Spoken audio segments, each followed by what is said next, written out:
Theoretical point समझते हैं। अंशुल, जैसे मान लो, सुनना से, जैसे मैंने दो कंडक्टर ले लिए, ठीक, दो कंडक्टिंग प्लेट्स ले ली, मैंने एक पे से 3 कूलम्स का चार्ज रख दिया, एक पे 2 कूलम्स का चार्ज रख दिया, ठीक।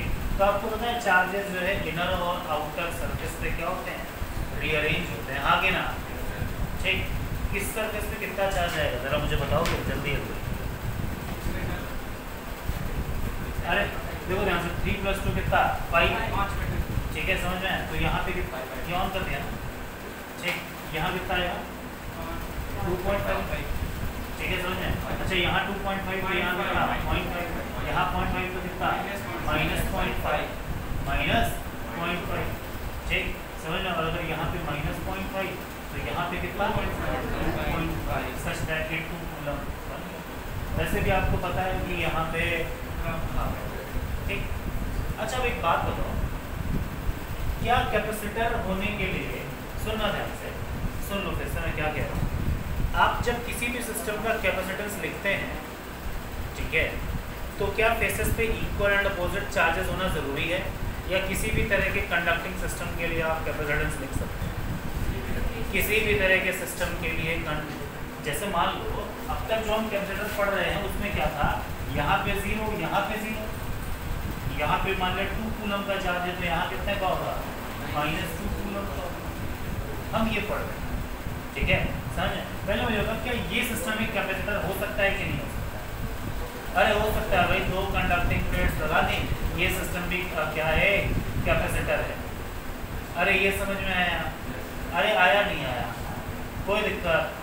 अब मैं आपसे सवाल पूछना चाह रहा हूँ, साकेत यहाँ देखें बोर्ड पे, कंसेप्चुअल सा सवाल है, ठीक है, कि मान लो अब मेरे को रिलेशन लिखना है कैपेसिटर के, Q = CV, Q = तो V क्या होता है, पोटेंशियल डिफरेंस बिटवीन प्लेट्स, है ना। C क्या होता है, कैपेसिटर, C क्या होता है, कैपेसिटर, समझ में। तो देखो जो C है उसका तो चार्जेस से या पोटेंशियल से लेना ही लेना नहीं है भाई, ये तो प्लेट की फिजिकल डायमेंशन पे डिपेंड करता है ना, समझ में। अच्छा पोटेंशियल डिफरेंस जो होगा वो लिख दिया जाएगा, ठीक।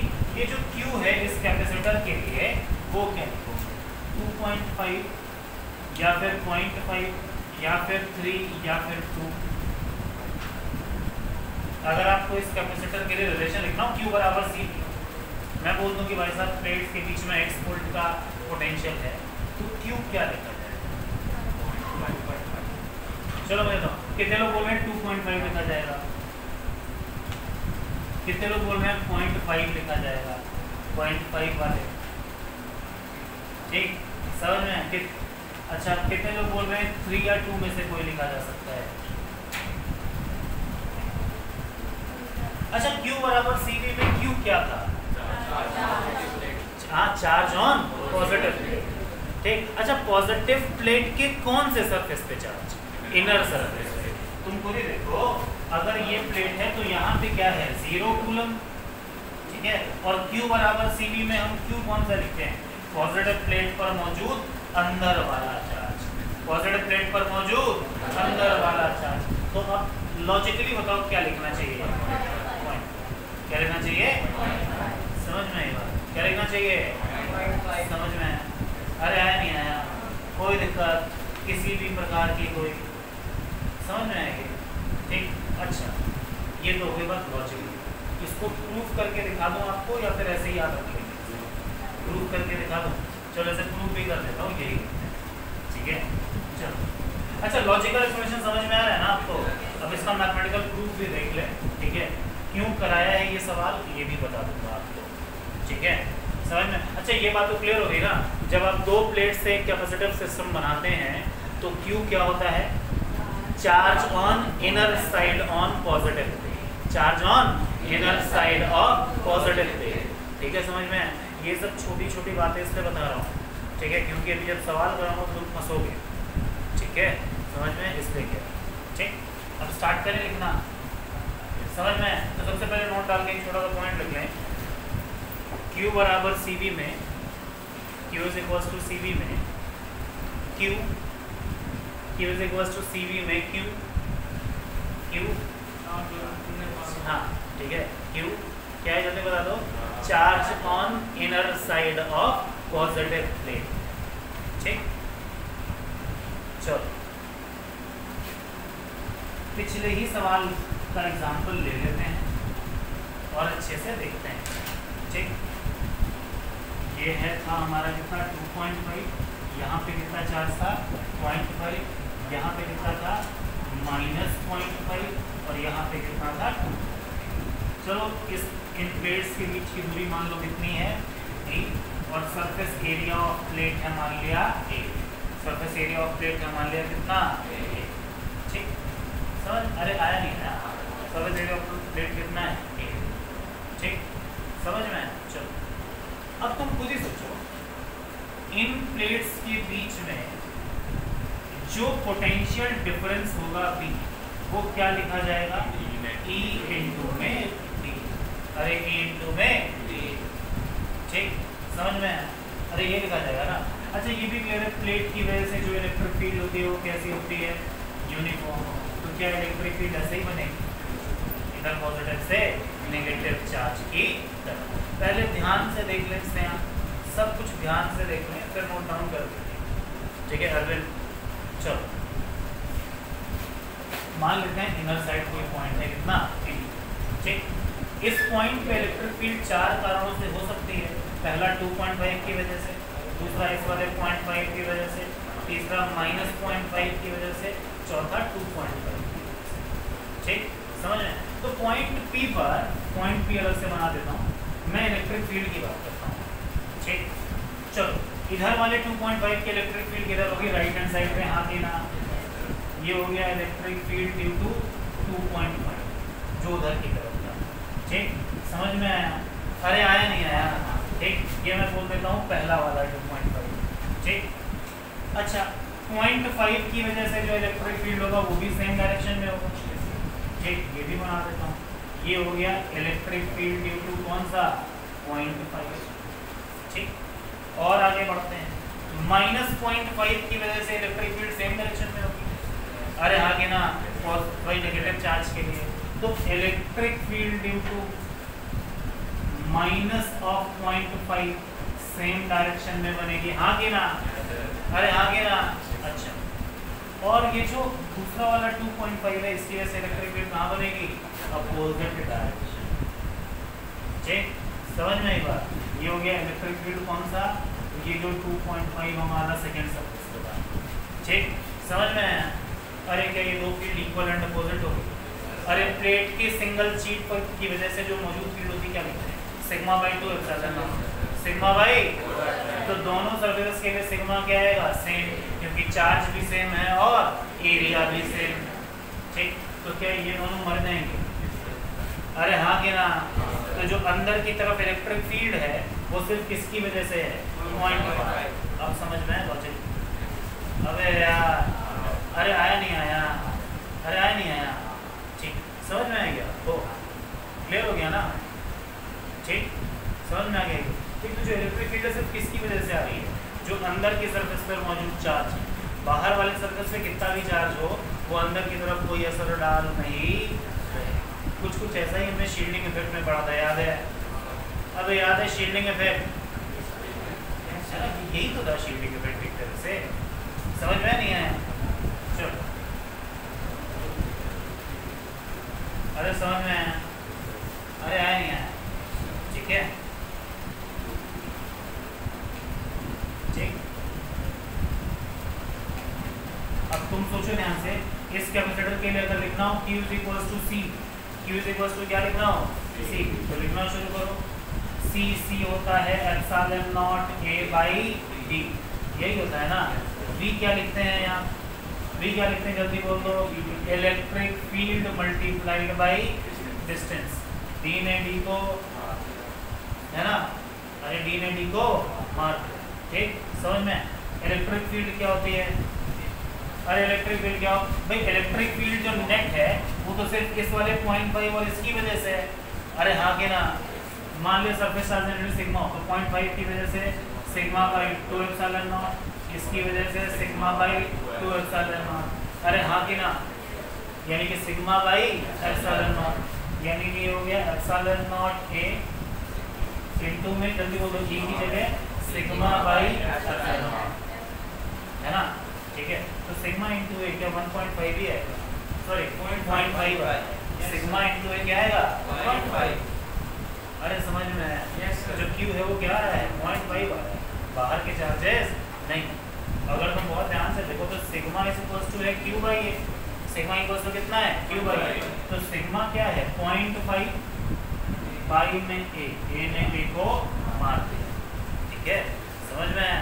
अरे इस वाले सरफेस के लिए सिग्मा की वैल्यू कितनी है 0.5 by 2 epsilon not, 0.5 by 2 epsilon not. अरे हाँ कि ना, समझ में आया? अरे आया नहीं आया? हाँ, अरे इलेक्ट्रिक फील्ड डायरेक्शन के साथ क्या कर रहा है? अरे समझ में आया? अरे आया नहीं आया? कोई दिक्कत किसी भी तरह की कोई क्लियर हुआ? ठीक, अरे समझ में आया? चलो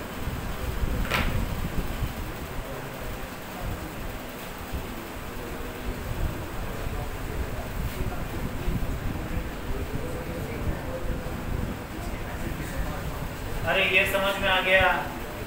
अरे आया नहीं आया? कोई दिक्कत किसी तरह की कोई? आगे बढ़ते हैं। अब बात ये सुन लो ध्यान से, ये करा क्यों रहा हूँ सुन। आप याद है कल आखिरी सवाल जो करा था, मुझे जो आखिरी सवाल बताएंगे क्या था? नहीं नहीं बना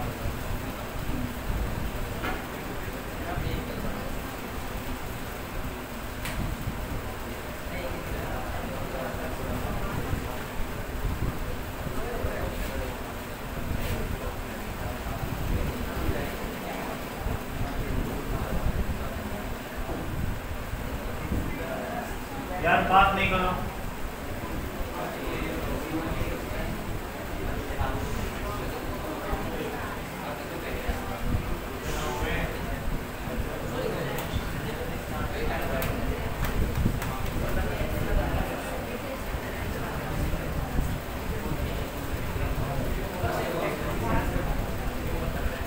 आगे सवाल क्या करते हैं?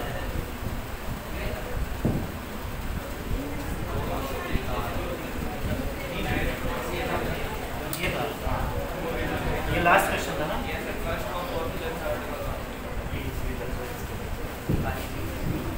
थोड़ा सा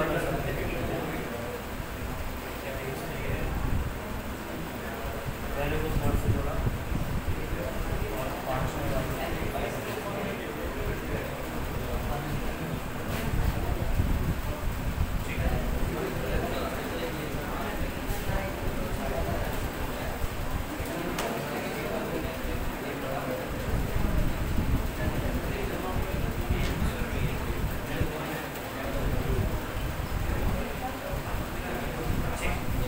सुने ध्यान से। सवाल है क्या इसके लिए सर्किट बना दोगे? क्वेश्चन है मेरा, यहाँ एक बैटरी लगा दी मैंने 20 वोल्ट, कितने वोल्ट की? जितने भी कैपेसिटर बन रहे हैं उनका सबका कैपेसिटेंस मान लो C है, उन सबका कैपेसिटेंस कितना है C। मेरे को बताएं कि सर्किट बना करके हमसे पूछा गया किस सरफेस पे कितना चार्ज आए। ठीक है, समझना, एक बार डायग्राम बना दें अच्छे से।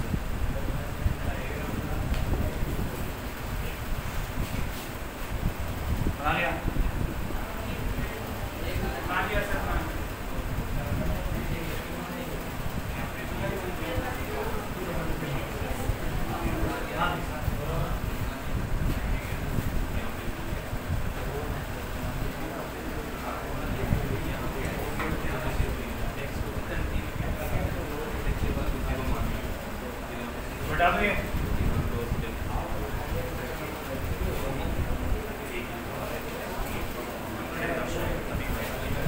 ये है डायग्राम, बात नहीं करो।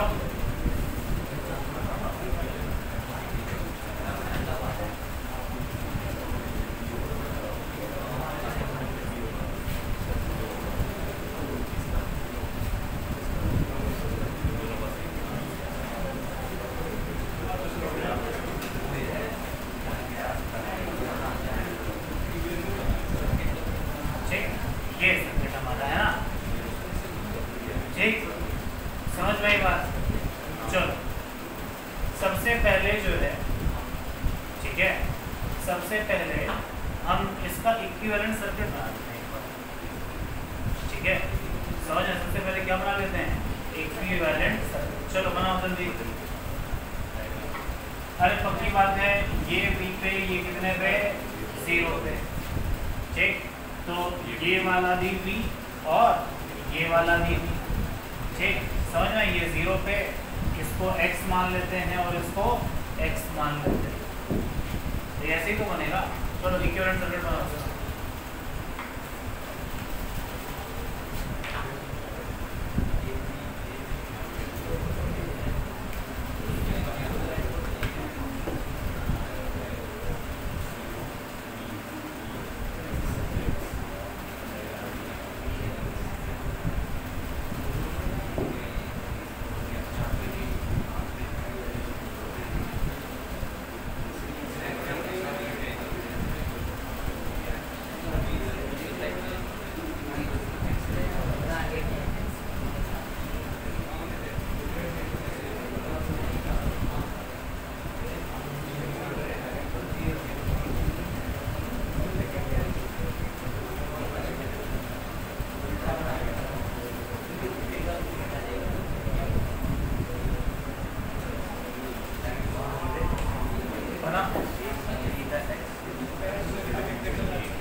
सर्किट बन गया सबका। चलो स्टार्ट करें। चलो जाते हो, बात नहीं करो। तो ये पॉइंट B, ये पॉइंट 0, बीच में कहीं x, बीच में कहीं स्टार्ट करें। चलो सबसे पहला कहाँ बनाए? B और x के बीच में बना दिया, ठीक। अगला कहाँ बनाए? x और b के बीच में एक और बना दिया। फिर कहाँ बना हुआ है? 0 से b के बीच में बना दिया। किसके बीच में बना? पहला दूसरा था, किसके बीच में? 0 और b के बीच में, तो 0 और b के बीच में, और एक किसके बीच में? x और 0 के, ये किसमें है? x और भाई ये सर्किट बनेगा, है ना? समझ में? x और 0 के, इतना समझ में है, ठीक। समझ में? और इनके बीच में आपने V वोल्ट की क्या करी है? बैटरी। इनके बीच में V वोल्ट की क्या करी? बैटरी, ठीक। अरे बैटरी लाती को ऐसे बनाओ, कहीं भी बैटरी जोड़ दो, ठीक। समझ में? अरे ये बात समझ में आई? तो सबसे पहले मुझे इन दो पॉइंट्स के बीच में, ठीक है, समझ में, कितना चार्ज रहेगा बता दो, या सीधा सीधा x की वैल्यू बता दो। क्या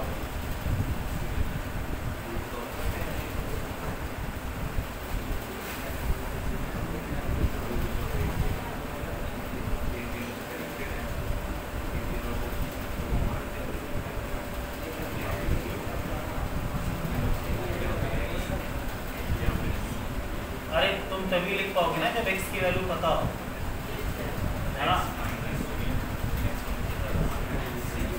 अरे सीधा सीधा इन 3 प्लेट पर टोटल चार्ज कितना होना चाहिए? 0 होना चाहिए, ठीक है। x को हायर पे मानेंगे, x को किसमें मानेंगे? हायर पे।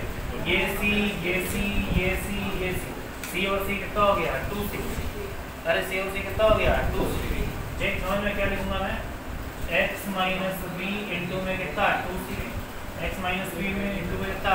2c, मल्टीप्लाइड बाई कितना? x minus 0 plus x minus 0, that is xc is equal to कितना? 0। x की वैल्यू कितनी आ रही है? अरे x की वैल्यू कितनी आ रही है? कितनी? 2v बाई, x की वैल्यू आ रही है 2v बाई। अबे इतना समझ में आया? अरे आया नहीं आया? x सभी से निकल गया, x सभी का इतना ही आया 2v/3। अरे सुनना ध्यान से, कनेक्टिंग प्लेट का पोटेंशियल क्या कर दो? 0, तो x माइनस वी इंटू में सी, भाई यही हुआ charge. x minus V into C, X minus zero into C, X minus V into में सी। समझ में आया? अरे यही, अरे x minus V into C, X minus V into C, तो ये हो गया 2c इंटू में x माइनस वी, है ना? तो सॉल्व करके x की वैल्यू कितनी आ गई? 2v/, अरे x की वैल्यू कितनी आ गई? 2v/। तो x की जगह मैंने क्या लिख दिया? 2v/3, और यहाँ पर भी लिख दिया कितना? 2v/3। अच्छा, यहाँ का पोटेंशियल कितना है? अरे यहाँ का पोटेंशियल कितना है? 0। यहाँ का पोटेंशियल कितना है? 0। अब चार्ज लिखना शुरू करें। अरे चार्ज लिखना शुरू करें। मुझे बताओ, जब ये बैटरी नहीं थी, जब ये बैटरी, तो प्लेट्स पे टोटल चार्ज कितना था? अरे प्लेट पर टोटल चार्ज कितना था? 0। प्लेट पर टोटल चार्ज कितना था? 0। तो मुझे ये तो पता है ना कि टोटल चार्ज का आधा आता है आउटर फेसेस पे। अरे हाँ कि ना? तो मतलब यहाँ पे चार्ज 0 और यहाँ पे चार्ज 0। ये बात समझ में आई? अरे ये बात समझ में आई? ठीक, यहाँ पे चार्ज 0 और यहाँ पे चार्ज 0। कितने लोग हैं? तो पहले 2 मिनट देखो छापने से पहले, 2 मिनट देखो छापने से। समझ में आ रहा लॉजिक? अरे आउटर सर्फेसेस पे कितना चार्ज आता है? टोटल चार्ज का आधा। तो इस सिस्टम में तो टोटल चार्ज 0 ही रहा होगा। अरे जब आप सिंपल कैपेसिटर को बैटरी से जोड़ते हैं तो टोटल चार्ज कितना होता है? 0। तो गारंटीड है यहाँ पे चार्ज 0 और यहाँ पे चार्ज 0। चार्ज लिखने के लिए मैं अंडरलाइन कर रहा हूँ, इससे कंफ्यूजन ना हो, ठीक है? क्योंकि ये पोटेंशियल 0, चार्ज हमारा 0 नहीं, तो कंफ्यूजन ना हो, क्योंकि ये किसी और कलर का मार्कर आज है नहीं। ठीक, आगे बढ़े यहाँ से। रेड मार्कर नहीं है क्या? ये दिखने में लाल है, चलता काला है। अच्छा देखें इधर देखें। अच्छा ये 0 और ये 0। चलो अभी बात बताओ, लॉजिकली कौन सी प्लेट हायर पे है? V वाली प्लेट हायर पे है। कैपेसिटेंस कितना है? C। कैपेसिटेंस कितना है? C। पोटेंशियल डिफरेंस कितना? V/3। अरे पोटेंशियल डिफरेंस कितना? अरे V minus 2v/3, that is V/3। Potential difference कितना? V/3। कैपेसिटेंस कितना? C। तो चार्ज कितना? CV/3। तो यहाँ पे चार्ज आएगा CV/3। तो अपने आप यहाँ कितना आ जाएगा? -CV/3। अरे हाँ कि ना? अरे हाँ कि ना? चलो अच्छा, ये 2v/3 और ये v है ना? तो अब चार्ज हो, अब पोटेंशियल कितना? भाई v/3। ये वाला हाई है, अरे ये वाला हाई है। यहाँ कितना चार्ज लिखोगे? अरे यहाँ कितना? CV/3 और यहाँ कितना? -CV/3। अरे हाँ कि ना? अरे हाँ कि ना? चलो अच्छा, यहाँ का पोटेंशियल V और यहाँ का 0। तो अब ये तो पोटेंशियल डिफरेंस कितना भी, तो यहाँ पे कितना? CV, यहाँ कितना? -CV। फिर अच्छा यहाँ पे 2v/, यहाँ कितना? 2v/3। ठीक, पोटेंशियल डिफरेंस इनके बीच में 2v/3। ठीक, तो ये हाईएस्ट पे, तो ये कितना हो गया? 2vC/3 और ये कितना हो गया? -2vC/। क्या चार्जेस लिख लोगे सब पे? हाँ सर, ये बढ़िया सवाल होता है टिपिकल। अरे समझ में आया नहीं आया? क्या लॉजिकली क्लियर हो रहा है? समझ में आया? अब सुन ले ध्यान से, होमवर्क क्या है आपका। आपको जितने भी सवाल मैंने कराए हैं, ठीक है, इस तरह के, उन सब पे आपको इनर आउटर सरफेसेस पे चार्ज लिखना है, ये मानते हुए कि सर्किट में आपने V वोल्ट की बैटरी कनेक्ट कर रखी है। समझ में आया? तो प्रैक्टिस भी हो जाएगी, तो में ये सारे सवाल आ जाएंगे। क्या ये समझ में आया कैसे करते हैं? अरे आया नहीं आया? एक बार खुद से कर लो इसे।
नॉर्मल लेट जाएगा तो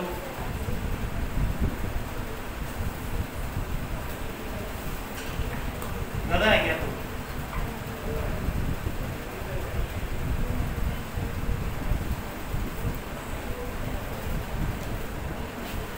समझ नहीं आ रहा क्लास चल रही है। ये उतार के आपने पूरा, बाकी जितने सवाल हैं ठीक है उनको ट्राई करेंगे, ठीक है समझ में, उनको ट्राई करेंगे ढंग से।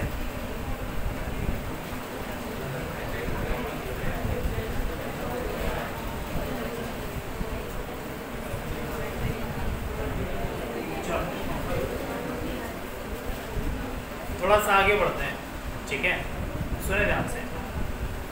अब हम बात करने जा रहे हैं क्या होता है जब आप एक कैपेसिटर के अंदर ठीक है किसी भी स्लैब को इंट्रोड्यूस करते हैं तो, ठीक जैसे हमारे कैपेसिटर की दो प्लेट्स हैं, ठीक अब आप इसमें पहले क्या भरा है वैक्यूम, अब हमको पढ़ना है कि क्या होता है जब आप इसके अंदर किसी भी स्लैब को इंट्रोड्यूस करते हैं तो, ठीक कैपेसिटर के अंदर आप कुछ भरने की कोशिश करते हैं। अब एक चीज़ आप समझें कि आप जो कुछ भी कैपेसिटर के अंदर भरेंगे, मान लो आपने इसके अंदर एक स्लैब भरी, ऐसा हो सकता है तुम पूरी भर दो और ऐसा हो सकता है थोड़ी दूर तक भर, ठीक समझ में है। तो जो कुछ भी तुम भरते हो,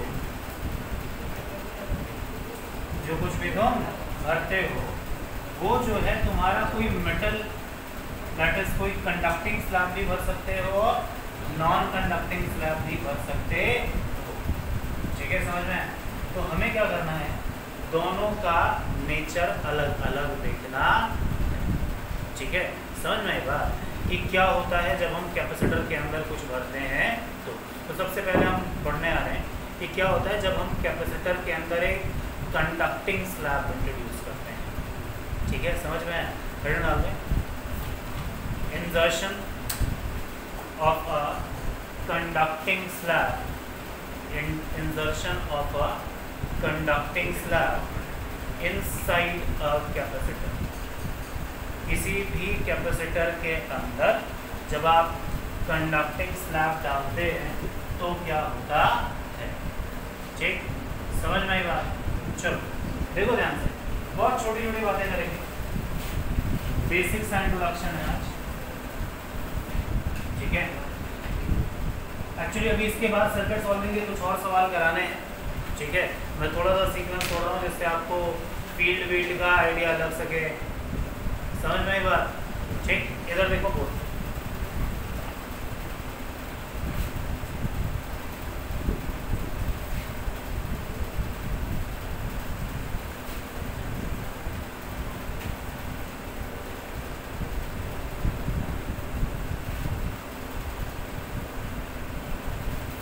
जैसे मान लो एक कैपेसिटर था सिंपल सा, ठीक इस तरीके का सर्किट था।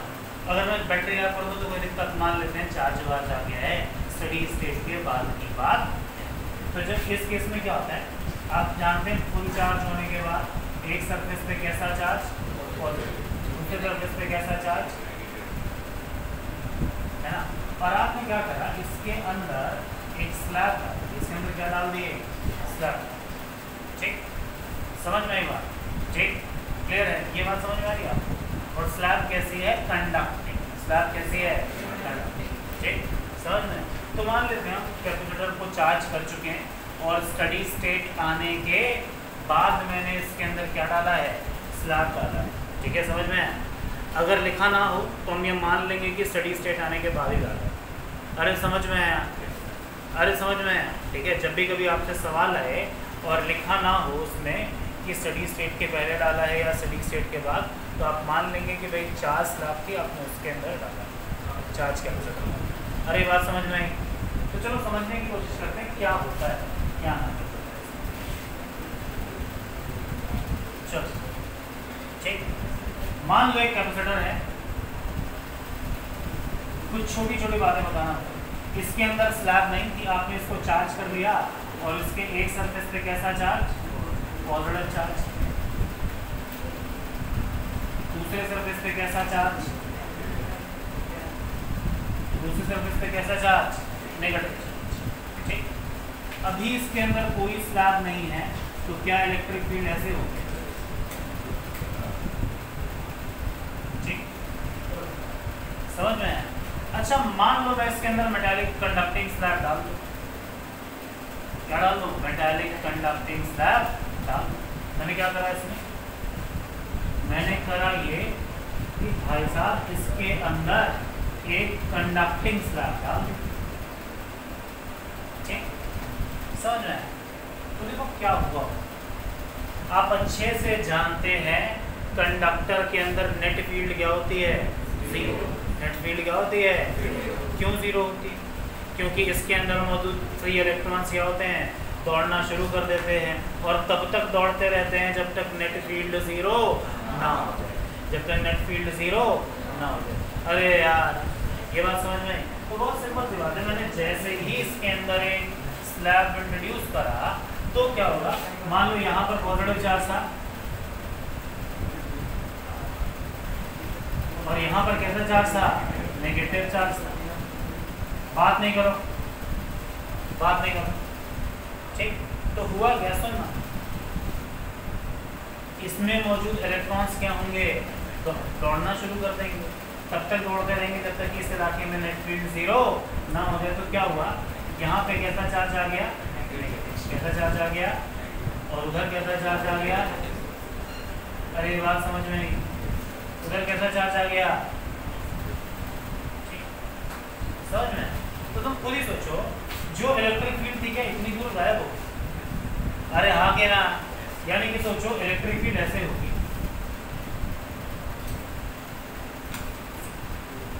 फिर जितनी दूर हमारा कंडक्टर है उतनी दूर कोई इलेक्ट्रिक फील्ड नहीं होगी, जितनी दूर हमारा कंडक्टर है उतनी दूर कोई इलेक्ट्रिक फील्ड नहीं होगी, अरे हाँ के ना, ठीक। तो मान लो फिर से इतनी दूर कोई इलेक्ट्रिक फील्ड नहीं होगी और फिर उसके बाद इलेक्ट्रिक फील्ड बन जाएगी, क्लियर है ना? तो अगर मैं रीजन 1 की बात करूं तो इलेक्ट्रिक फील्ड है, जितनी दूर स्लैब है उतनी दूर फील्ड नहीं है, और उसके बाद वापस से फील्ड है, अरे हाँ कि ना? चलो पोटेंशियल के टर्म में बात करें तो देखो यहाँ और यहाँ अंतर क्या है। मान लो यहाँ पर पोटेंशियल था भी, यहाँ पर पोटेंशियल था कितना, और यहाँ बैटरी से कनेक्ट करने में पोटेंशियल था कितना, 0। तो क्या यहाँ से यहाँ पोटेंशियल लगातार घटा है, क्या लगातार घटा है? अच्छा कैसे घटा है, लीनियरली घटा है या किसी और तरीके से घटा है? अरे लीनियरली घटा होगा रे, अरे पोटेंशियल इस केस में है E इंटू में D, कौन से साइन से, माइनस साइन से, है ना? तो लीनियरली घटा है भाई, D का यहाँ पे कोई भी पावर नहीं। अच्छा सोचो यहाँ पे, यहाँ का पोटेंशियल भी, यहाँ का पोटेंशियल 0, पोटेंशियल यहाँ से यहाँ घटा, फिर जितनी दूर फील्ड नहीं है, मान लो यहाँ पे पोटेंशियल था V, यहाँ पर कितना हो गया V डैश, तो यहाँ पर भी कितना रहेगा V डैश, और फिर वापस से 0, यानी बीच में इतनी दूर पोटेंशियल में कोई परिवर्तन नहीं। अरे समझ में आया, अरे आया नहीं आया, ठीक। तुम खुद ही सोचो, क्या ये सिस्टम में 2 कैपेसिटर हैं, एक कैपेसिटर ये और दूसरा कैपेसिटर, दोनों को किस में मानोगे जुड़ा हुआ, सीरीज में मानोगे पैरेलल में?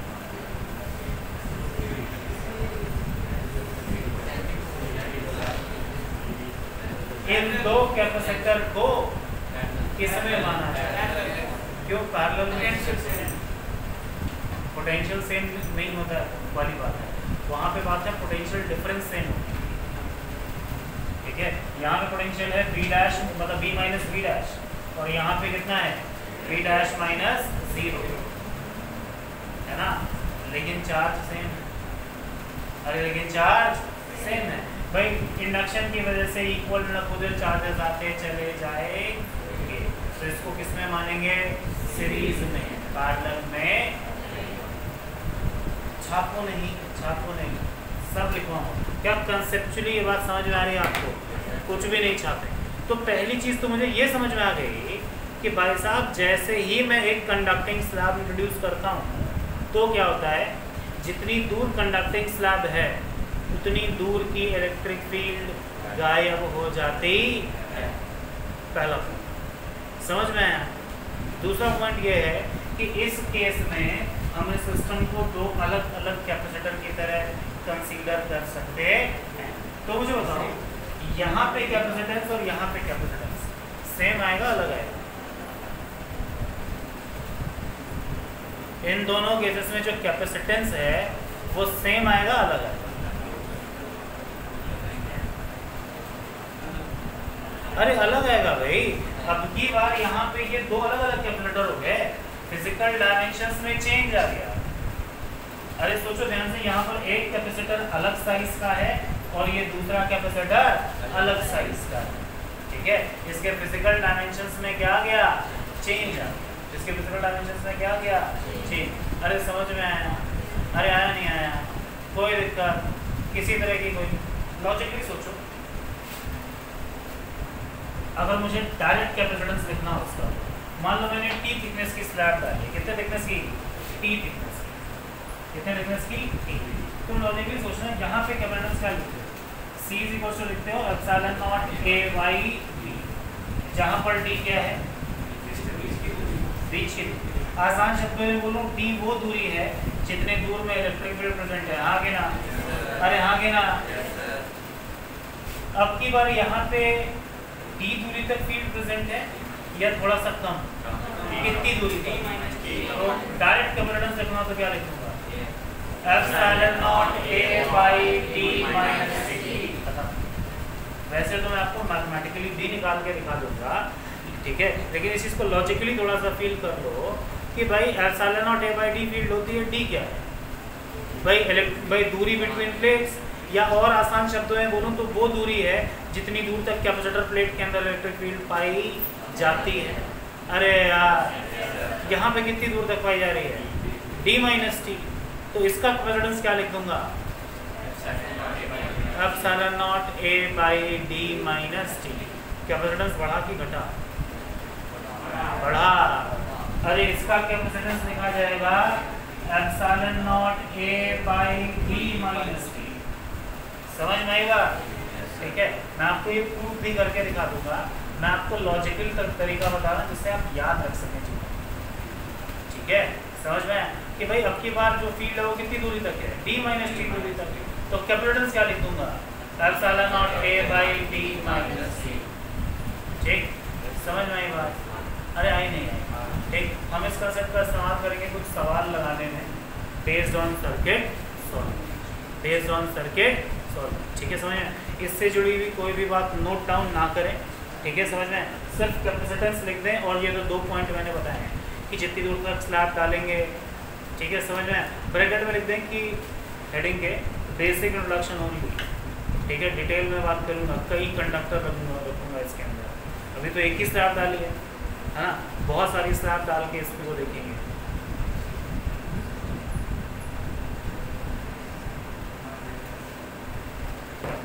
समझ में आया ये? अरे आया नहीं आया? कोई दिक्कत किसी भी प्रकार की कोई? क्या आगे बढ़ें? क्या आगे बढ़ जाएं? चलो सोचो ध्यान से।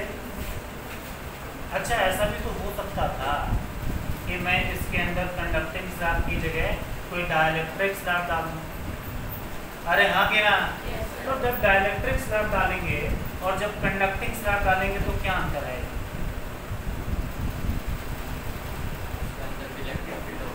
गुड। अरे भाई, कंडक्टर के अंदर इलेक्ट्रिक फील्ड 0 होती है, लेकिन आप जानते हैं नॉन कंडक्टिंग यानी डाइलेक्ट्रिक के अंदर इलेक्ट्रिक फील्ड 0 नहीं होती है। उसके अंदर इलेक्ट्रिक फील्ड घटती तो है। जैसे मान लो एक कंडक्टर है, बाहर से इलेक्ट्रिक फील्ड आई, इसके अंदर घट के कितनी हो गई? 0, है ना? ठीक। ऐसे ही ये मान ले डाइलेक्ट्रिक है, तो बाहर से इलेक्ट्रिक फील्ड आई, अंदर जाने पर घटेगी कि बढ़ेगी? घटेगी। कितनी घट जाती है? 1/k। अरे कितनी घट जाती है? 1 घट जाती है ना, ठीक है। मान ले k टाइम्स घट गई, ठीक है, टाइम घट गई। तो घटती तो डाइलेक्ट्रिक स्लैब में भी है, लेकिन घट के 0 नहीं होती। समझ में आया? यानी कि तब जो डाइलेक्ट्रिक वाला हिस्सा है वो हिस्सा भी कुछ एडिशनल कैपेसिटेंस पैदा करेगा, इसलिए उसको एनालाइज करने का तरीका अलग होता है। अरे क्या लॉजिकली ये बात फील हो रही है कि कंडक्टिंग स्लैब डाली थी तो उतनी दूर तक फील्ड गायब हो गई थी, ठीक।